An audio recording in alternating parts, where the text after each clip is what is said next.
베로니카 죽기로 결심하다. 파울로 코엘료 장편소설. 이상의 옮김. 출판사 문학동네. 읽는 이 2016년 겨울. 클레어. 파울로 코엘료는 석 달 후 베로니카의 이야기를 알게 되었다. 슬로베니아인 여자친구와 함께 파리에 있는 알제리 식당에서 저녁 식사를 하던 중이었는데 그녀는 빌레트 원장의 딸이었고 공교롭게도 그녀의 이름 역시 베로니카였다. 훗날 그 이야기를 소설로 쓰기로 마음먹었을 때 그는 독자들에게 혼동을 주지 않기 위해 여자친구 베로니카의 이름을 블라스카 혹은 에드위나 혹은 마리에아차 혹은 다른 슬로베니아 이름으로 바꿀까 생각해 보았다. 하지만 결국 그는 실제 이름을 그대로 쓰기로 결정했다. 여자친구 베로니카를 가리킬 경우에는 여자친구 베로니카라고 쓰면 될 것이고 다른 베로니카는 책의 중심 인물일 테니 수식어를 붙일 필요가 전혀 없었다. 계속 미친 여자 베로니카 또는 자살을 꾀한 여자 베로니카라고 읽어야 한다면 독자들로서는 짜증나는 일일 것이다. 게다가 그와 여자친구 베로니카가 갑자기 이야기 속에 끼어드는 경우는 지금 여기 말고는 없을 터였다. 여자친구 베로니카는 자기 아버지가 한 일에 대해 질색을 했다. 그가 공인된 한 기관의 장이었고 유서 깊은 학술 단체에 제출할 논문을 쓰고 있었다는 사실 때문에 더더욱 그랬다. 피난소라는 말이 어디서 유래했는지 알아? 주석 피난소, 원어는 ASILE.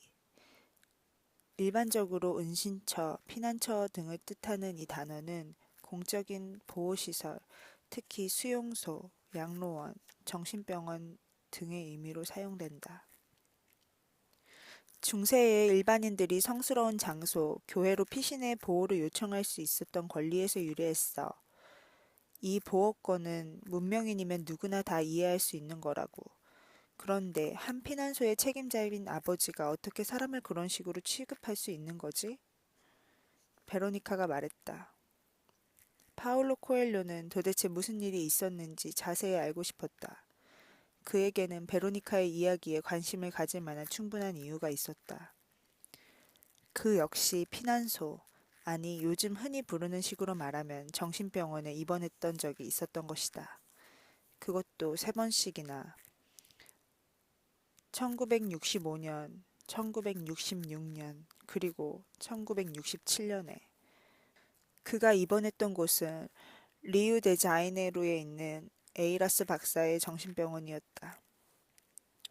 그는 아직도 자신이 왜 정신병원에 들어가게 되었는지 정확히 알지 못했다.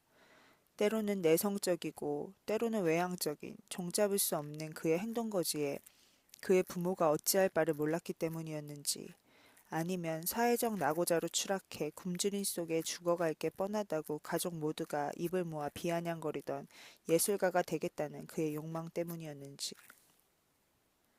그 일을 생각할 때면 아무런 구체적인 이유 없이 그를 정신병원에 받아들인 그 의사야말로 정말 미친 사람이라고 여겨졌다. 지나가는 말인데 그가 그 일을 생각하는 경우는 아주 드물었다. 가족 간에는 잘못을 가족 이외의 타인에게 전가하는 부모가 그게 어떤 일인지 뻔히 알면서 그런 엄청난 결정을 내렸을 리 없다고 단정하는 경향이 항상 있게 마련이다. 베로니카가 이름 꽤나 알려진 프랑스 잡지사에다 슬로베니아가 어디 있는지조차 모르냐고 따지는 이상한 편지를 보냈다는 사실을 알고 파울로는 웃었다. 그런 이유로 자살하는 사람은 없어. 반응들이 그러니까 그 편지가 아무런 반향도 불러일으키지 못하는 거야. 어제만 해도 호텔 숙박계의 인적사항을 적는데 슬로베니아가 독일의 한 도시인 줄 알더라고. 여자친구 베로니카가 흥분해서 말했다. 그에게는 이 이야기가 아주 친숙하게 느껴졌다. 많은 외국인들이 아르헨티나의 부에노아이레스를 브라질의 수도로 착각하기 때문이었다. 친절하게 다가와서는 당신네 나라, 사실은 이웃 나라인 수도가 참으로 아름답더라는 칭찬을 늘어놓는 외국인에 대한 황당한 경험 말고도 파울로 코엘료와 베로니카 사이에는 공통점이 있었다. 어느 날 그의 첫 번째 아내가 내뱉은 말에 따르면 그가 절대 나오지 말아야 했던 정신병원에 입원한 적이 있다는 공통점이. 하지만 그는 그곳에서 나았다. 두 번 다시 돌아오지 않겠다는 결심과 함께 마침내 에이라스 박사의 병원을 떠나면서 그는 두 가지 다짐을 했다. 정신병원 문제를 글로 쓰겠노라고. 하지만 부모가 죽기 전에는 공개적으로 그 주제에 접근하지 않겠노라고. 그는 부모에게 상처를 주고 싶지 않았다. 그러잖아도 그들이 저지른 일로 오랜 세월 죄책감에 시달리며 살아온 터였다. 그의 어머니는 1993년에 죽었다. 1997년 84세인 아버지는 담배를 피운 적이 없는데도 폐기종을 앓고 있긴 했지만 온전한 정신과 건강을 유지하며 여전히 살아있었다. 그래서 베로니카의 이야기를 접했을 때 파울로 코엘료는 자신의 두 번째 다짐을 어기지 않고도 첫 번째 다짐을 실행에 옮길 수 있는 방법을 찾아냈다. 자살을 생각해 본 적은 한 번도 없었지만 정신병원이라는 세계에 대해서라면 어느 누구보다도 잘 알고 있었다. 치료 방법, 의사와 환자 사이의 관계, 그곳이 주는 안락함과 불안 등. 자, 이제 파울로 코엘료와 여자친구 베로니카의 이야기는 이쯤에서 접고 하던 이야기를 계속하자. 베로니카는 얼마나 잤는지 알 수 없었다. 잠깐 깬 적이 있었던 것 같은데 입과 코에는 여전히 생존 기구들이 연결되어 있었고 마스터베이션 해줄까? 라고 말하는 목소리를 들은 듯한 기억이 났다. 두 눈을 크게 뜨고 주위를 둘러보았지만 그녀는 그 기억이 실제였는지 환각이었는지 확신할 수가 없었다. 그것 말고는 아무것도 기억이 나지 않는다. 정말 아무것도. 튜브들은 제거되어 있었다. 하지만 그녀의 몸 여기저기 주사 바늘들이 꽂혀 있고 심장과 머리에는 전극들이 연결되어 있었다. 양팔은 여전히 묶여 있었다. 그녀는 벌거벗은 채 시트 한 장만 달랑 덮고 있어서 추웠지만 덮을 것을 더 달라고 말할 마음은 없었다. 그녀가 누워있는 공간은 녹색 커튼으로 둘러싸여 있었는데 집중적인 필요에 필요한 기계들, 침대 하나, 하얀 의자 하나가 대부분의 공간을 차지하고 있었다. 여 간호사가 그 하얀 의자에 앉아 독서에 열중하고 있었다. 이번에는 갈색 눈과 밤색 머리카락을 가진 여자였다. 하지만 베로니카는 그녀가 몇 시간 전에 혹은 며칠 전에 자신에게 숙모 이야기를 했던 바로 그 여자인지 아닌지 확신할 수가 없었다. 내 팔 좀 풀어주시겠어요? 간호사가 고개를 들었다. 안 돼요. 그녀는 차갑게 잘라 말하고는 다시 책으로 눈길을 돌렸다. 난 살아있어. 이 모든 게 다시 시작되는 거야. 내가 완전히 정상이라는 걸 그들이 확인할 때까지. 난 당분간 이곳에서 지내야 할 거야. 때가 되면 퇴원 허가서를 발부해 줄 테고, 그럼 난 르블라네의 거리들, 원형 광장, 다리들, 일터를 오가는 행인들을 다시 보게 되겠지. 사람들은 언제나 오로지 우월감을 맛보기 위해 다른 사람들을 도와주려는 성향이 있으니까. 도서관의 일자리라도 내게 되돌려주겠지. 시간이 지나면 나는 다시 똑같은 바, 똑같은 나이트클럽에 드나들 거야. 친구들과 세상의 불의와 문제점들에 대해 토론도 벌이고 호수 주변을 산책도 하겠지. 알약을 선택한 덕분에 내게 자살의 흔적은 남아있지 않았어. 난 여전히 젊고 예쁘고 총명해. 지금까지 그래왔던 것처럼 난 쉽게 남자들을 사귈 수 있을 거야. 남자의 집이나 숲속에서 사랑을 나누겠지.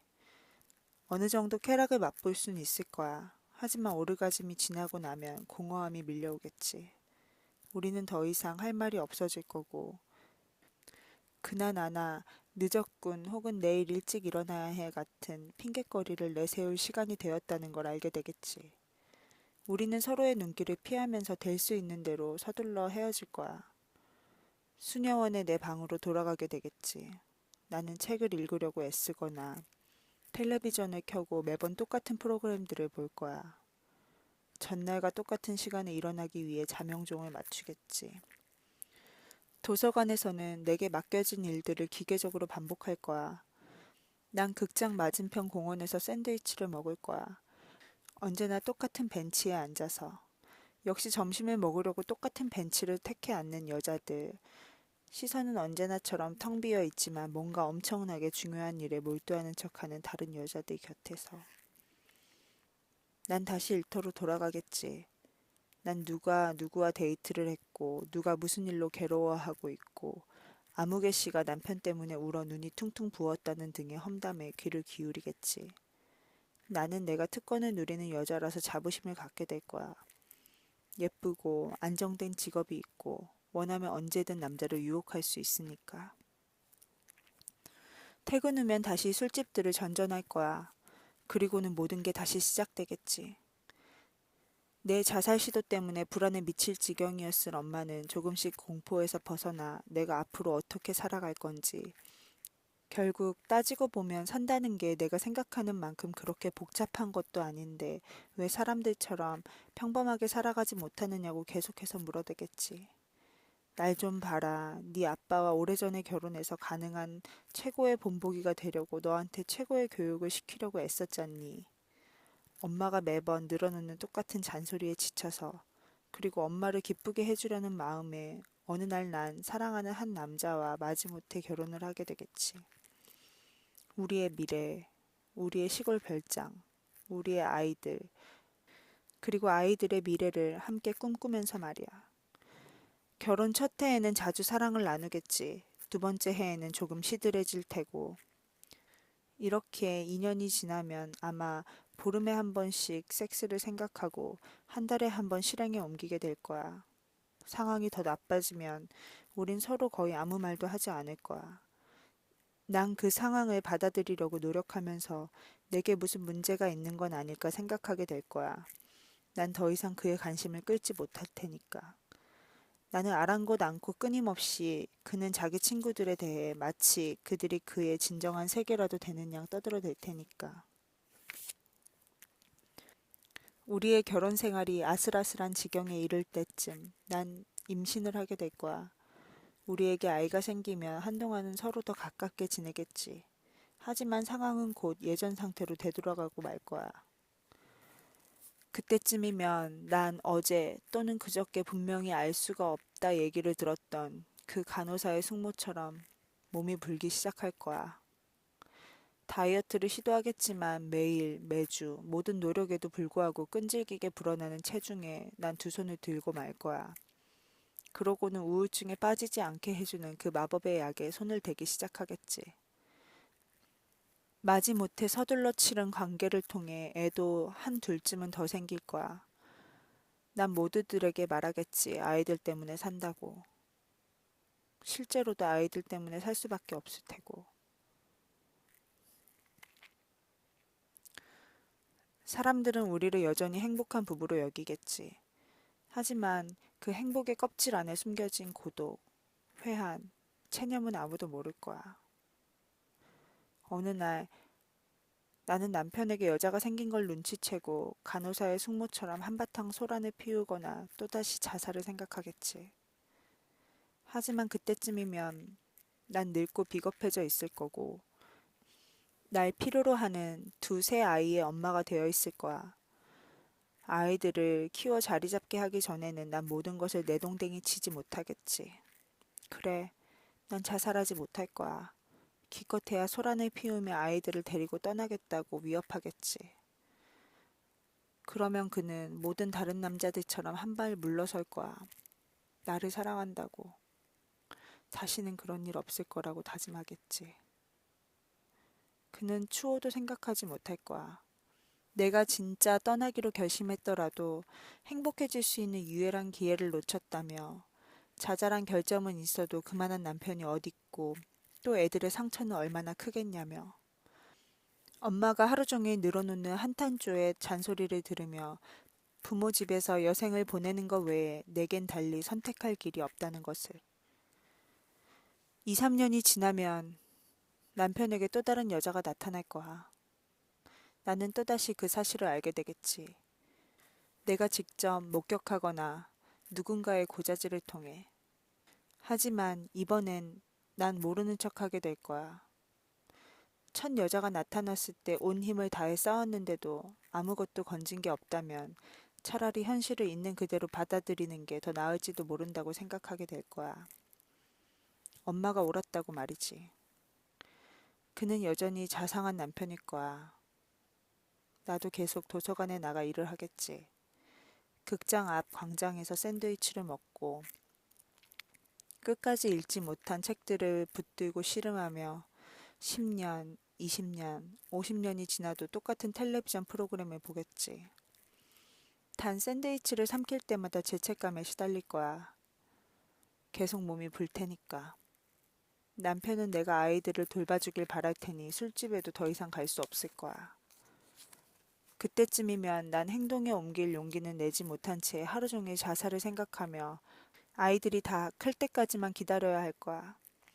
어느 날 나는 산다는 게 다 그런 거라는, 삶은 아무 것에도 이르지 못한다는, 아무런 변화도 없을 거라는 결론에 도달하게 될 거야. 그러고는 그 삶에 적응해 가겠지. 베로니카는 마음속 독백을 끝내고 한 가지 다짐을 했다. 살아서 빌레트를 나가지 않으리라. 아직 죽을 용기와 힘이 있는 동안 빨리 끝내는 편이 나았다. 그러는 사이 그녀를 둘러싸고 있던 기구들의 수가 점점 줄어들고 체온이 점점 올라가고 간호사들의 얼굴이 매번 바뀌고 있었다. 그녀 곁에는 항상 누군가 있었다. 그러한 변화를 그녀 역시 감지하며 그녀는 잠들었다 깨기를 여러 차례 반복했다. 녹색 커튼 너머로 울음소리, 고통에 찬 신음소리, 혹은 차분하고 직업적인 어조로 수군대는 목소리들이 들려왔다. 때때로 옆방에서 기구가 웅웅거리면 복도를 황급히 오가는 발소리를 들을 수 있었다. 그럴 때면 그 목소리들은 차분한 어조를 잃고 잔뜩 긴장한 채 간결하고 신속한 명령을 내렸다. 그녀가 완전히 정신을 차렸을 때 한 간호사가 베로니카에게 물었다. 당신 상태가 어떤지 궁금하지 않아요? 이미 알고 있어요. 당신이 보는 내 몸 말고 내 영혼 속에서 일어나고 있는 일의 상태 말이에요. 그녀가 대답했다. 간호사는 대화를 계속하고 싶어 했지만 베로니카는 다시 잠든 척했다. 41페이지